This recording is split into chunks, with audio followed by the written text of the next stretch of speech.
नमस्कार, गुलिस्तान न्यूज देख रहे हैं आप और खबर उत्तराखंड के साथ मैं शीतल शर्मा। बुलेटिन की शुरुआत कुछ अहम खबरों से करेंगे।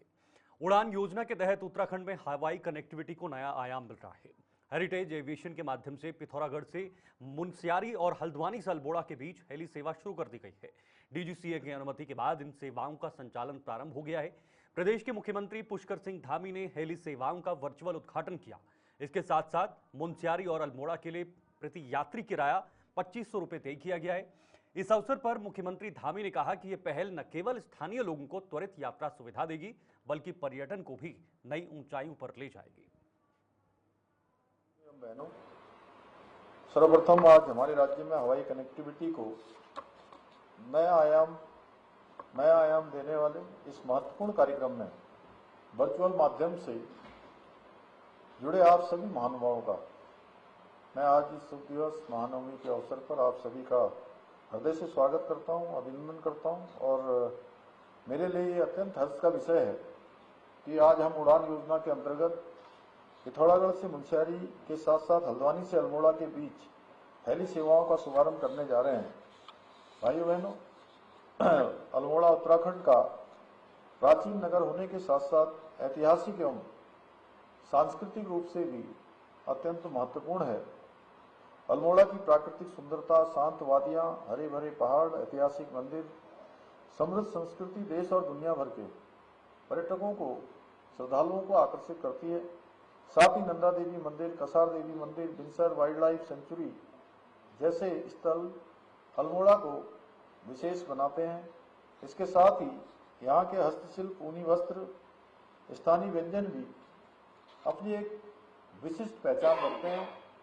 इस हेली सेवा की शुरुआत से अब इन प्राकृतिक और सांस्कृतिक धरोहरों का आनंद लेने वाले पर्यटक आसानी से अल्मोड़ा तक पहुंच सकेंगे। वर्तमान में हल्द्वानी से अल्मोड़ा में पहुंचने में लगभग 4 घंटे लग जाते हैं और इस सेवा के प्रारंभ होने से ये यात्रा कुछ ही मिनटों की रह जाएगी, जिससे किसी इमरजेंसी की स्थिति में इन क्षेत्रों में रहने वाले लोगों को भी बहुत मदद मिल सकेगी। इसी के साथ साथ पिथौरागढ़ से मुनस्यारी के बीच भी सीधी हेली सेवा की शुरुआत होने जा रही है।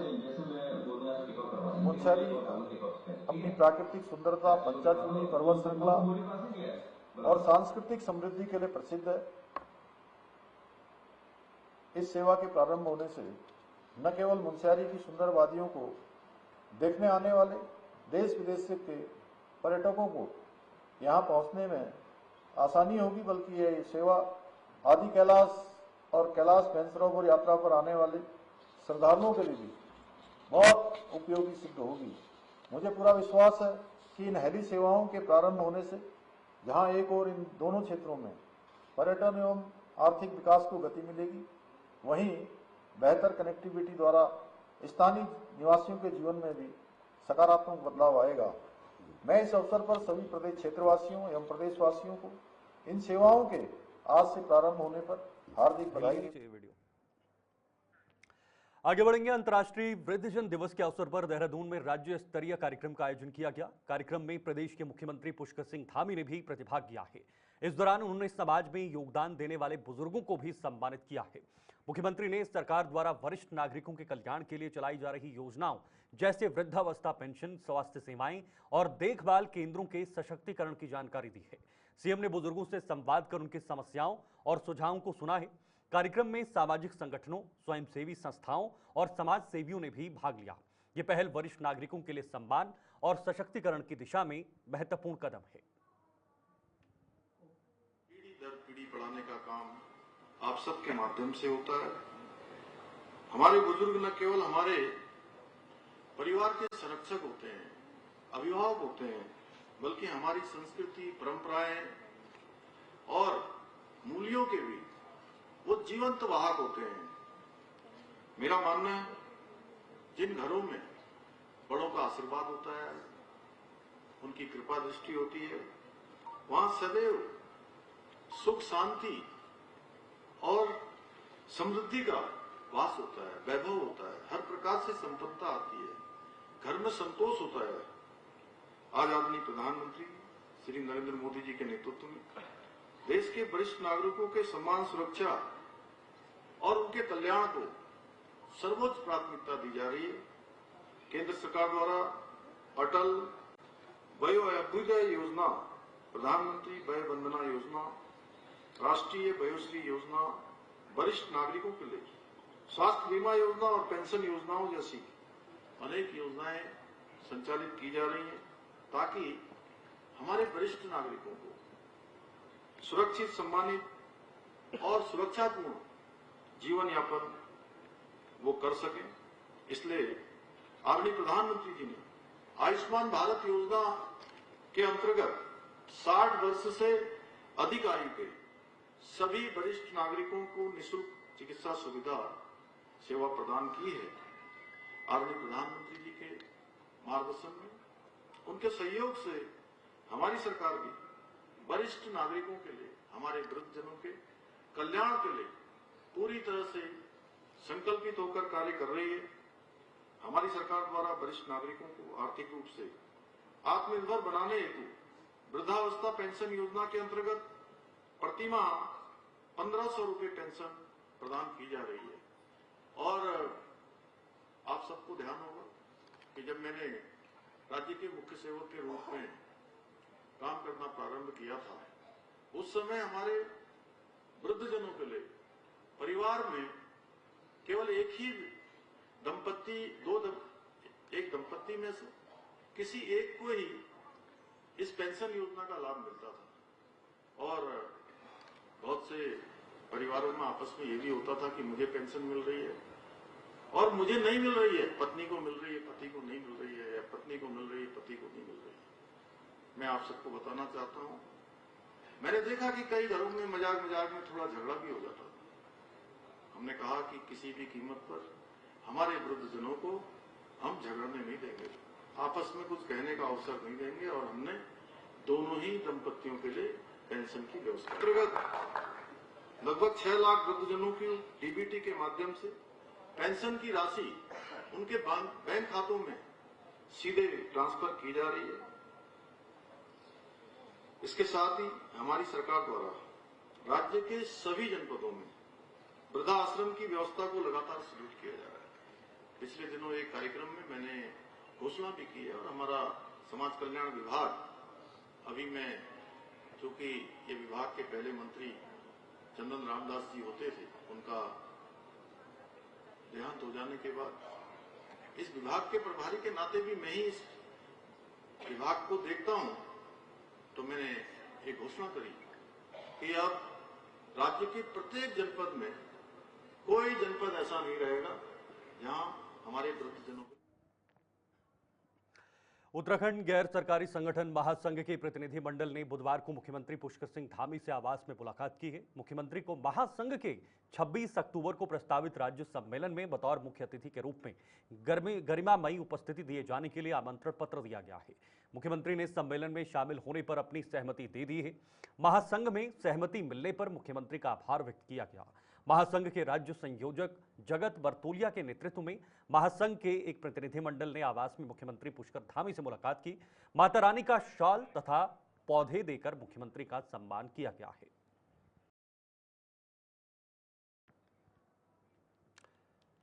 तो वहीं द्वितीय केदार महामहेश्वर और तृतीय केदार भगवान तुंगनाथ के कपाट बंद होने और जल विग्रह उत्सव डोलियों के शीतकालीन गद्दी स्थलों के लिए रवाना होने की तिथि कल विजयदशमी पर्व पर पंचांग गणना के अनुसार घोषित की जाएगी। मंदिर समिति ने दोनों धामों के बंद होने की तिथि घोषित करने की सभी तैयारियां पूरी कर ली हैं। वरिष्ठ प्रशासनिक अधिकारी युद्धवीर पुष्पाण ने बताया है कि द्वितीय केदार से डोली कैलाश से शीतकालीन गद्दी स्थल ओंकारेश्वर मंदिर उखीमठ और तृतीय केदार की डोली धाम ने शीतकालीन गद्दी स्थल मक्कू मठ के लिए रवाना होगी।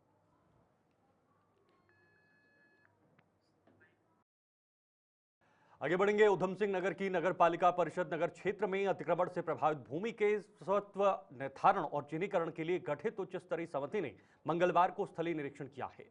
कुमाऊं मंडल आयुक्त दीपक रावत के नेतृत्व में समिति ने नगला क्षेत्र का गहन परीक्षण किया और भूमि से जुड़े अभिलेखों का अवलोकन किया है।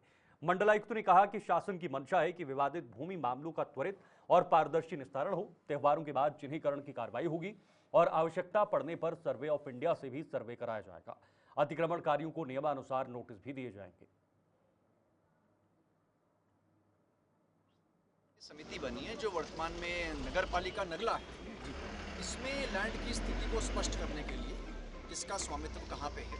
अब इसमें अगर बात करें स्टेक होल्डर्स की, तो ये कहा जा रहा है कि कुछ ज़मीन फॉरेस्ट की भी है, पीडब्ल्यूडी की खैर है ही, सड़क यहाँ पे जा रही है, और तराई एस्टेट फार्म्स के नाम पे कभी कोई ज़मीन रही होगी ऐसा भी पता चल रहा है। लेकिन एक इसमें जो फैक्चुअल बात ये है वो ये है कि 60s के आसपास कुछ चालान पीडब्ल्यूडी ने किए हैं, जिसमें ये स्पष्ट है कि जो उस वक्त सड़क रही होगी उसके मिडिल पॉइंट से 50 फीट दोनों तरफ सड़क को माना गया है। ऐसे मल्टीपल नोटिसेस हैं, तो डेफिनेटली इनकी लीगैलिटी है। तो आज ये तय हुआ है यहाँ पे कि उन नोटिस के आधार पे उस वक्त सड़क की जो भी चौड़ाई रही होगी उसमें मध्य रेखा के हिसाब से दोनों तरफ 50-50 फीट हम लोग एक तरह से डिमार्केट कर लें, और उसमें जो स्ट्रक्चर्स आते हैं उनको डेफिनेटली अतिक्रमण माना जाएगा, और उसमें आप लोगों से रिक्वेस्ट की जाएगी कि उसको हटा लें, स्वतः ही हटा लें। और उसके बाद अगर और डिटेल्ड सर्वे की आवश्यकता पड़ती है तो सर्वे ऑफ इंडिया से हम इसको करवाएंगे, जिसमें कि ये प्रश्न का हल होना है कि फॉरेस्ट की सीमा कहाँ तक है, और क्योंकि बड़ा साइंटिफिक होता है और एक न्यूट्रल और स्पेशलाइज्ड बॉडी उसको करेगी तो उसकी प्रामाणिकता भी थोड़ा ज़्यादा है, उस पर भी फैसला लेना। अभी क्योंकि फेस्टिवल्स आने वाले हैं तो तत्काल पे उसको ना नहीं करके फेस्टिवल्स थोड़ा ख़त्म हो जाए, उसके बाद पीडब्ल्यूडी से मैंने कहा है ये सीमांकन करके निशानदेही जिन बिल्डिंग्स पे हो रही है वहाँ तक कर दें, जहाँ तक भी पहुँच रहा है उसको डिमार्केट कर दें, और उसके बाद फिर हम सर्वे ऑफ इंडिया। खबरों में आगे बढ़ेंगे। रुड़की के मंगलौर क्षेत्र में नारसन चौकी पुलिस ने स्मार्ट मीटर में छेड़छाड़ करने वाले गैंग का भंडाफोड़ किया है। 5 सदस्यों को गिरफ्तार किया गया, जिनमें ऊर्जा निगम का संविदा कर्मचारी और एसएसओ टीजी 2 मोहम्मद अकरम शामिल है। गिरफ्तारी के बाद ऊर्जा निगम के उच्च अधिकारियों में हड़कंप मच गया और अधीक्षण अभियंता, अधिशासी अभियंता व एसडीओ मीटर की टीम मौके पर पहुंची। देर शाम तक सब स्टेशन नारसन में संदिग्ध मीटरों की जांच की गई। आरोपी अकरम की सेवाएं तत्काल समाप्त कर दी गई हैं। मामला उठता है कि क्या घोटाले में विभाग के अन्य उच्च अधिकारी भी शामिल हैं। एक्चुअली प्रातः 4:30 पौने 5 बजे के लगभग मुझे जो कॉल आई थी कि भाई पुलिस चौकी द्वारा बताया गया, नारसन पुलिस चौकी द्वारा, कि भाई कुछ अज्ञात व्यक्तियों को उन्होंने पकड़ा, और इन अज्ञात व्यक्तियों द्वारा इन्होंने ट्रांसफार्मर लगातार जो चोरी हो रहे थे उसके शक के आधार पर पकड़ा, और पूछताछ में इन्होंने पाया कि ये कुछ मीटर में छेड़छाड़ करने के उससे घूम रहे हैं। सूचना प्राप्त होते ही तुरंत सारी टीम, पूरी यूपीसीएल की टीम तत्काल मौके पर पहुंची, हम लोग, और उसके बाद तहकीकात शुरू करी। उनसे जो सबूत उनको मिले तो उन्होंने बताया, और हमने उसके आधार पर अपने मीटर को चेक करना शुरू किया। तो प्रारंभिक जांच में थोड़ा सा शक पैदा हुआ कि सब स्टेशन एंड के मीटर में कुछ ऐसा उसमें आया कि इसको मतलब टेम्परेरी सील को टच किया गया।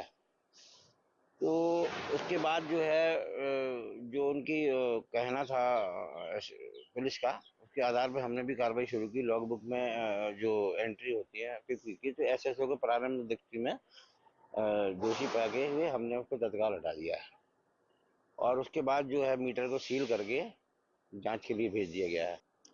नहीं, खामियां जब तक कंपनी जस्टिफाई नहीं करती नहीं कह सकते हैं। तो इसमें प्रारंभिक तौर पे जो रात में एंट्री की है लॉग बुक में, और जो हमें जो सस्पेक्टेड हुआ है उसमें मैचिंग पाई गई है, इसलिए इस आधार पर उन्होंने हटाया गया है। और इसके अलावा पुलिस ने जो अपने जो 4 लोगों को पकड़ा है, उन्होंने अपने उसमें इनका उत्तराखंड में यूके SSSC परीक्षा मामले में सीबीआई जांच की मांग को लेकर कांग्रेस द्वारा 3 अक्टूबर को मुख्यमंत्री आवास कूच करने का दावा किया गया था। हालांकि मुख्यमंत्री ने पहले ही प्रेस वार्ता में युवाओं को आश्वासन दिया था और कल स्वयं धरना स्थल पर पहुंचकर उनकी मांगों को मान लिया है। इसके बाद युवाओं ने आंदोलन स्थगित कर दिया है। बीजेपी प्रदेश प्रवक्ता कमलेश रमन ने कांग्रेस पर तंज कसते हुए कहा कि पार्टी युवाओं के आंदोलन का राजनीतिक लाभ उठाने की कोशिश कर रही थी। मुख्यमंत्री के कदम से कांग्रेस की दोहरी राजनीति और कूच का मुद्दा अब समाप्त हो गया है। बेगानी शादी में अब्दुल्ला दीवाना युवाओं के मंच पर जाकर के जिस तरीके से कांग्रेस अपनी राजनीति करने की कोशिश कर रही थी और 3 तारीख का जो उन्होंने आह्वान किया था कि युवाओं के पक्ष में हम मुख्यमंत्री आवास का घेराव करेंगे, मुझे लगता है कि वो सारे मुद्दे अब गौण हो चुके हैं। माननीय मुख्यमंत्री जी ने युवाओं के बीच में जाकर के उनकी उन मांगों को माना है जिनके लिए युवा धरने पर बैठे थे। पर कांग्रेस की ये दोगली राजनीति, दोहरी राजनीति आप देख सकते हैं कि किस तरीके से युवाओं के कंधे पे बंदूक रख के वो 2027 का सपना देख रहे थे। तो मुझे लगता है कि ये कांग्रेस का ये सपना पूरा नहीं होगा और इस वक्त उनका ये धरना प्रदर्शन करना। इधर हरिद्वार में टिहरी विस्थापितों की जमीन पर कब्जे के बाद अब भू माफियाओं की नजर उत्तर प्रदेश सिंचाई विभाग की जमीन पर है। यमुना सुमन नगर क्षेत्र में सिंचाई विभाग की जमीन पर रातों रात अवैध निर्माण शुरू कर दिया गया। चौंकाने वाली बात तो यह है कि अवैध निर्माण सुमन नगर पुलिस चौकी के पास ही हो रहा था। शिकायत मिलने पर विभागीय अधिकारी मौके पर पहुंचे और ठेकेदार व मजदूरों को निर्माण रोकने की कड़ी चेतावनी दी। सिंचाई विभाग ने अवैध निर्माण ध्वस्त करने और कानूनी कार्रवाई की बात कही है ताकि भू माफियाओं की कोशिशें नाकाम हो सके। तो नाप तोल के पता चलता है लैंड क्लास। क्या ये फिलहाल ये जो रास्ता बनाने का प्रयास किया जा रहा है, ये रास्ता आपके हिसाब से बंद है या नहीं है? नहीं, फिलहाल तो हमारे हिसाब से बंद है रास्ता। रास्ता बंद है तो इस पे ये इलीगल निर्माण ही किया जा रहा है। वहाँ इलीगल निर्माण ही हो रहा है सर। ये तो आपने चेतावनी दे दी, बुलाया, अभी आपके सामने ही बात हुई है। जी जी बिल्कुल। अरे मालिक को बुला लिया गया है। इधर आ जाओ। उसके बाद पेपरों की जांच होगी। इस जांच के उपरांत जो भी कार्रवाई होगी सिंचाई विभाग की तरफ से वो कार्रवाई की जाएगी। यदि इलीगल बन रहा है तो उसका ध्वस्त किया जाएगा। जमीन किसमें नहीं है, हमें लग रहा है कि सिंचाई विभाग में इसमें कुछ। खबरों में आगे बढ़ेंगे। बीजेपी का अनुसांगिक संगठन राष्ट्रीय स्वयंसेवक संघ इन दिनों अपने गौरवशाली शताब्दी वर्ष का आयोजन कर रहा है। देश भर में विभिन्न कार्यक्रमों के तहत इस अवसर को विशेष रूप से मनाया जा रहा है। इसी क्रम में विजयदशमी पर्व पर उत्तराखंड समेत पूरे देश में संघ से जुड़े स्वयंसेवक पारंपरिक गणवेश में विजयदशमी उत्सव में भाग लेंगे। कार्यक्रमों में बड़ी संख्या में कार्यकर्ता अपनी सहभागिता निभाएंगे। इस बार की विजयदशमी आरएसएस और बीजेपी संगठन के लिए विशेष महत्व रखती है क्योंकि ये संघ के 100 वर्षों की गौरवशाली यात्रा और संगठनात्मक शक्ति का प्रतीक बनकर सामने आ रही है।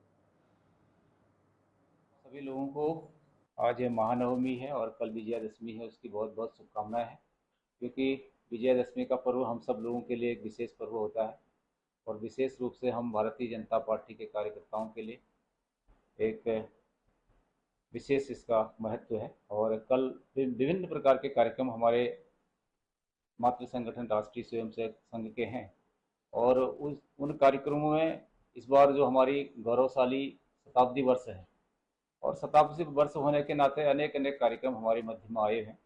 कल हमारा विजयदशमी का कार्यक्रम अलग अलग बस्तियों में अलग अलग स्थानों पर पूरे देश भर में चल रहा है और उत्तराखंड में भी अनेकों स्थान पर पूर्ण गणवेश के साथ हमारा कार्यक्रम। राजधानी देहरादून में दशहरे का पर्व इस वर्ष भी धूमधाम से मनाया जाएगा। परेड ग्राउंड में बन्नू सिर बिरादरी द्वारा लगातार 77वें वर्ष आयोजित होने वाले इस भव्य आयोजन की तैयारियां पूरी कर ली गई हैं। दशहरा कमेटी के अध्यक्ष संतोष सिंह नागपाल ने बताया है कि इस बार रावण का पुतला 121 फीट ऊंचा होगा, जबकि मेघनाथ और कुंभकर्ण क्रमशः 70 और 75 फीट के बनाए गए हैं। भव्य लंका का भी विशेष निर्माण किया गया है। शोभा यात्रा में नासिक और पंजाब से आए बैंड आकर्षण का केंद्र रहेंगे। एसपी सिटी ने भी इस स्थल का निरीक्षण कर व्यवस्थाओं का जायजा लिया है। अच्छाई की जीत का प्रतीक ये दशहरा महोत्सव, ये हमारी दशहरा कमेटी दशहरा महोत्सव पिछले 78 वर्षों से मनाती है। इस साल भी बड़ी धूमधाम से ये दशहरा पर्व मनाने की तैयारी है और इस बिरादरी के और इस दशहरे के संस्थापक हमारे सेठ लक्ष्मण दास विरमानी जी रहे हैं, जिनकी बदौलत आज मैं 15वीं बार यहाँ पर प्रधान बन के सेवा का मौका मिला है। और हर बार हम बड़े धूमधाम से ये सब मनाते हैं दशहरा और इस साल भी बड़ी धूमधाम से दशहरे की तैयारी है। और जहाँ तक जैसा आप देख रहे हैं मीटिंग हुई है और पूरा हमने बैराकेड वगैरह आप पीछे भी दिखाएंगे और साइड पे भी पूरा हमने जो हमारी प्रशासन है उन्हें संतुष्ट किया है कि इस बार पूरा हमने सिस्टम ऐसा बनाया है कि किसी प्रकार की परेशानी आपको ना हो। और थोड़ी बहुत हर इतने बड़े प्रोग्राम है जहाँ लाखों की संख्या में पब्लिक आती है, 19-21 होता ही है, तो उसमें आप हमें कोऑपरेट करेंगे। और जहाँ जहाँ उन्होंने बैरिकेडिंग चेंज करने के लिए बोला वो भी हमने चेंज किया, जो रास्ता थोड़ा चेंज करने के लिए बोला है सिस्टम बनाया उस तरीके से हमने हामी भरी है, उसको हम थोड़ा चेंज करके करेंगे। को जो है दशहरा पर्व मनाया जाए तो उसी के दृष्टिगत जो हमारा प्रतिवर्ष की तरह यहाँ परेड ग्राउंड में जो है दशहरा जैसे मनाया जाएगा। यहाँ रावण वगैरह के टुकड़े जो भी यहाँ पे उनका जो है जलाया जाएगा। तो इसी के दृष्टिगत जो हमारे रामलीला और दशहरा कमेटी के जो नुमाइंदे थे उनके साथ अभी मीटिंग हुई है और विस्तार से चर्चा की गई है। उसी के अनुसार जो है ड्यूटी चार्ट की तैयारी की जाएगी और किस गेट से किन महानुभावों की एंट्री होगी वो भी डिटेल में डिस्कस कर लिया गया है। वीआईपी रूट कौन सा रहेगा, कौन से गेट से वीआईपी एंट्री होगी, किधर से जनरल पब्लिक की एंट्री होगी और किधर से इनकी शोभा यात्रा वगैरह है जो इनके संगठन की होती है, तो उसके संबंध में भी चर्चा कर ली गई है। और बैरियर कहाँ कहाँ लगाने हैं वो भी चर्चा कर ली गई है। तो एक फुल प्रूफ जो है सिक्योरिटी प्लान भी है और जो हमारा डिप्लॉयमेंट होगा पुलिस का वो भी हम लोग तैयार कर लेंगे। कल तक वो प्रिपेयर भी हो जाएगा और शाम को, आज भी शाम को और कल शाम को भी पुलिस के लगातार यहाँ पे विजिट और विजिबिलिटी। इधर रुड़की के मंगलौर में दशहरे पर्व पर रावण दहन की परंपरा को जीवंत रखने का काम बीते 45 सालों से पवन नामक कारीगर कर रहे हैं। पवन कुमार का कहना है कि वे मंगलौर, पुरकाजी और रुड़की समेत कई जगहों के लिए रावण, कुंभकर्ण और मेघनाथ के पुतले तैयार करते हैं। विजयदशमी के त्यौहार को लेकर मंगलौर पुलिस भी सतर्क है। सीओ विवेक कुमार ने कहा है कि कार्यक्रम स्थल पर भारी पुलिस बल और फायर ब्रिगेड की गाड़ियां भी तैनात रहेंगी।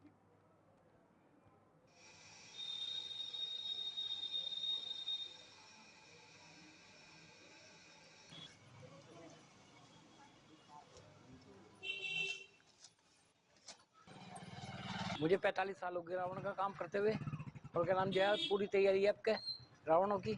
और जबरेड़ा, मंगलोर, लक्सर और क्या लंडोरा, पुरका जी का भी बना रहा हूँ रावण में। और तो यहाँ पर मंगलोर की अगर बात करें तो यहाँ पे कितने पुतले और किस किस के बना? और एक ही पुतला बन रहा रावण मंगलोर का। तो कितने फीट का है? 25 फुट का रावण और 5 फुट की छतरी, 30 फुट का रावण। रामनगर का 40 फुट का रावण है, 5 फुट की छतरी है, 45 फुट का रावण है उसमें। ये जैसे कि सर्वविदित है कि दुर्गा नवमी और दशहरे के त्यौहार आगामी जो है हमारे पड़ रहे हैं, इसके संबंध में जो शोभा यात्रा है दुर्गा नवमी पे, उस पर जो परमिशन आई है, जो निर्धारित रूट है उसी पे उसकी यात्रा का आयोजन किया जाएगा। और साथ साथ जो भी पुलिस व्यवस्थाएं उसको लेकर सुरक्षित यात्रा को लेकर हैं वो भी हमारे द्वारा की जाएंगी। इसी प्रकार दशहरे के पर्व में जो रावण दहन का प्रोग्राम है उसमें ट्रैफिक ड्यूटीज़ से लेकर के हमारी जितनी भी वहाँ पर भीड़ नियंत्रण की ड्यूटियाँ हैं सबका वहाँ पर आयोजन किया जाएगा। साथ साथ फायर ब्रिगेड की गाड़ियाँ भी वहाँ पर रहेंगी और हर तरह की व्यवस्था और ट्रैफिक की व्यवस्था का हमारे द्वारा जो है वो संचालन। सरोवर नगरी नैनीताल के डीएससी मैदान में दशहरे की तैयारियां जोरों पर हैं और अमरोहा से आए कलाकार पिछले कई दिनों से रावण, कुंभकर्ण और मेघनाथ के पुतलों को अंतिम रूप देने में जुटे हैं। कारीगर सोहेल ने बताया है कि वे पिछले 15 से 20 वर्षों से राज्य के विभिन्न शहरों में पुतले बनाते आ रहे हैं और इन पुतलों को बनाने में लगभग 1 माह का समय लगता है।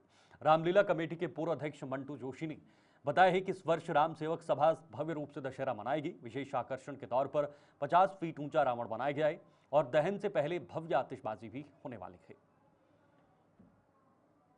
1 महीना पहले से तैयार किए जाते हैं और इसके अंदर बांस की खपचे और बांस द्वारा बनाया जाता है। बारीक खपचे की जाती हैं। इसके बाद फिर इसके अंदर कागज लगाया जाता है सादा। फिर उसके बाद ढांचा तैयार करने के बाद, कागज लगाने के बाद फिर इसमें रंगीन कागज चढ़ाया जाता है। और इस रावण को जो बनाते हैं हमारे बाप दादा सब बनाते हैं और हम भी बनाते हैं और बहुत टाइम से बनाते आ रहे हैं। पुतले हमने बनाए हैं 60, 70, 80 इतने फीट का पुतला बनाया है हमने। और यहाँ जो बनना है नैनीताल के अंदर 50 फीट का पुतला बनना है रावण का। और कुंभकर्ण मेघनाथ का जो बनता है वो 35-35 फीट का बनता है। ये 1 महीने का टाइम लगता है इसको बनाने में और 5 से 10 लोग मिलकर इसे बनाते हैं। देखिए ये जो रावण, कुंभकर्ण और मेघनाथ के जो पुतले बनाए जा रहे हैं, एक तो इस बार आपको इनकी हाइट बहुत बड़ी हुई मिलेगी। 50 और 55 फुट के पुतले आपको यहाँ दिखाई देंगे। और दूसरी बात यह है कि पुतलों को बड़े खूबसूरत तरीके से और आकर्षक तरीके से बनाया जा रहा है। और जो है हमारा जो हीरा फायरवर्क जो है, ये अपनी अमरोहा की टीम है जो इस वर्ष पुतले का निर्माण यहाँ पे कर रही है। और इस बार हम आपको थोड़ा हट के आतिशबाजी दिखाना चाह रहे हैं, जो हमारी परंपरागत आतिशबाजी, इसको देसी आतिशबाजी आप कह सकते हैं। इस बार हम देसी आतिशबाजी से भी परिचय करवाएंगे, क्योंकि पिछले 25-30 सालों से ऐसा हो रहा है कि लगातार हम आसमानी आइटम ही यहाँ पे दिखाई दे रहे हैं। जो हमारे देसी आइटम होते थे वो नहीं चलते थे। इस बार हम देसी आइटमों के साथ यहाँ पे आतिशबाजी की शुरुआत करेंगे और खत्म हमारे जो आसमानी आइटम है उसके साथ होगा। देखिए हमारी एक छोटी सी भजन संध्या होगी और जो हमारा एक प्रसंग होता है कि रावण के द्वारा। बागेश्वर में नवरात्रि का भव्य आयोजन इस बार भी अपनी परंपरा और आस्था के साथ पूरे उल्लास से मनाया जा रहा है। ऐतिहासिक नुमाइश मैदान में दुर्गा महोत्सव का विशेष आयोजन हो रहा है, जबकि सरयू गोमती संगम तट पर दीपदान कार्यक्रम श्रद्धालुओं के लिए विशेष आकर्षण बना हुआ है। नगर के व्यापारी भी इस आयोजन को सफल बनाने में बढ़ चढ़कर सहयोग दे रहे हैं। नगर व्यापार मंडल के अध्यक्ष सूरज जोशी ने बताया है कि बीते 27 वर्षों से बागेश्वर के व्यापारी इस महोत्सव को सफल बनाने में महत्वपूर्ण भूमिका निभाते आ रहे हैं। ये देखिए, दुर्गा पूजा महोत्सव और ये देवी पूजा महोत्सव, यहाँ दो पूजाएं चलती हैं और ये हमारा जो देवी पूजा महोत्सव है इसका ये 27वां वर्ष है और हमारी तीसरी नवदुर्गा है और उसमें आज अष्टमी का जो पावन पर्व है, हर वर्ष की भांति इस वर्ष भी हमारे द्वारा यहाँ पर अष्टमी के पावन पर्व पर एक विशाल भंडारे का आयोजन, जैसे कि आप देख ही रहोगे पीछे की कितनी भीड़ है और अभी थोड़ी देर बाद तो आप देखिएगा कि भीड़ का एक मतलब सैलाब जैसा आएगा यहाँ पर। और हमारे कार्यकर्ताओं ने, सबसे बड़ी बात है कि आज कार्यकर्ताओं ने स्वयं। चलिए, खबर उत्तराखंड में अभी के लिए फिलहाल इतना ही, लेकिन देश और दुनिया की तमाम खबरों के लिए आप देखते रहिए गुलिस्तान न्यूज। मुझे दीजिए इजाजत, नमस्कार।